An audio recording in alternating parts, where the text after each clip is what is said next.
You are a part of something that transcends all the details of your business. It's a part of demonstrating that free enterprise works, that somebody can start with a $50 sales kit and build a large business. You prove it every day that it works. And you prove it by overcoming the obstacles that you have to deal with. There are all sorts of people who want to break your faith. Sometimes they're in your own family. And sometimes they're just so-called good friends who think you're crazy for doing what you're doing. But you see, you have decided to take charge of your life. You have decided that you are going to change it. You're not going to wait for the government. You're not going to wait for some school or something else to happen. You are going to change your situation. That's what free enterprise is all about.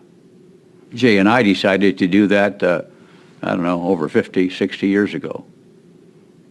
We started in this kind of business in 1949.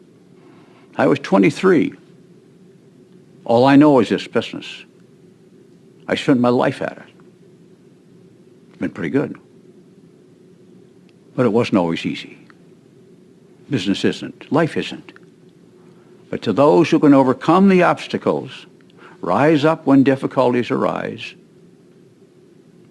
are the ones who win the prize. I recently picked up a book by a Dr. Norman Doidge, D-O-I-D-G-E. He's a brain guy, psychiatrist. And he, in his studies, has said, I can confirm to you the power of positive thinking scientifically. Because so many people ridicule that whole idea of positive thinking. I can show you positively that turning yourself into a positive thinker will change your brain and how it functions and how you think about yourself and what you can accomplish. Now, it's been laughed at in most of my life, and people say, oh, that's just wishful thinking. Well, I don't think it's wishful thinking. Norman didn't think it was wishful thinking. His was all biblically based. And Bob Schuller did pretty good with it. I did pretty good with it. Starting at the bottom on Amway is wherever you are today. Everybody starts at the bottom. And there is no advantage to starting 10 years ago as opposed to starting today. In fact, it's better today than it was then. Our products are better, our line is better, our plan is better, it's more proven. It's a better plan today than when we started. And sometimes there are no answers as to whether you want to be in business or would like to be in business. You just got to put your toe in the water. You know, if you're going to wait till you know everything, you'll never do anything. And you always say, well, I got to check some more. I'm going to do a little more research. So go ahead, just keep going. And you'll never get into business. If you're going to go swimming, you got to get wet, you know.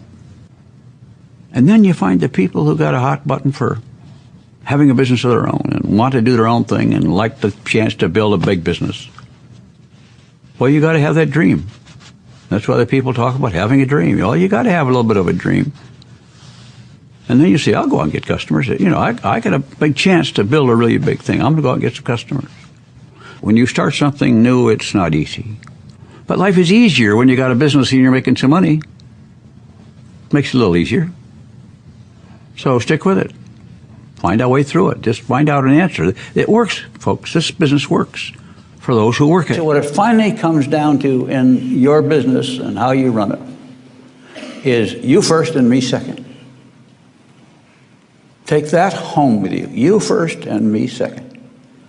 The first thing you want to do is help your people succeed, and then you succeed. Just keep it in the right order.